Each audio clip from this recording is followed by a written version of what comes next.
এবার বুবলিকে রেখে চুপিসারে দেশে ফিরল শাকিব খান। প্রিয় ভিউয়ার্স, এই বিষয়ে বিস্তারিত জানতে ভিডিওটি না টেনে সম্পূর্ণ দেখতে থাকুন। চলতি মাসের 27 তারিখেই আবরাম খান জয়ের বার্থডে।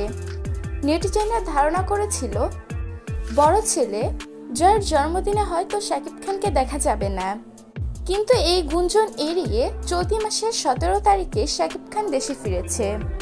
এই মাসে শাকিব খানের দুইটি গুরুত্বপূর্ণ কাজ রয়েছে। একটা হলো তার বড় ছেলে জয়ের বার্থডে, আরেকটা তার সিনেমার শুটিং শুরু হয়ে যাবে। শেষ সময়টাকে হাতে রেখে শাকিব খান নিজের দেশে ফিরে এসেছে। শাকিব এলেও বুবলিকে এদেশে দেখা যায়নি। বুবলি এখনো যুক্তরাষ্ট্রে রয়েছে ছেলে বীরকে নিয়ে। প্রিয় ভিউয়ার্স, এইসব বিষয়গুলো নিয়ে আপনাদের কি মন্তব্য তা জানিয়ে দেবেন আমাদের কমেন্ট বক্সে।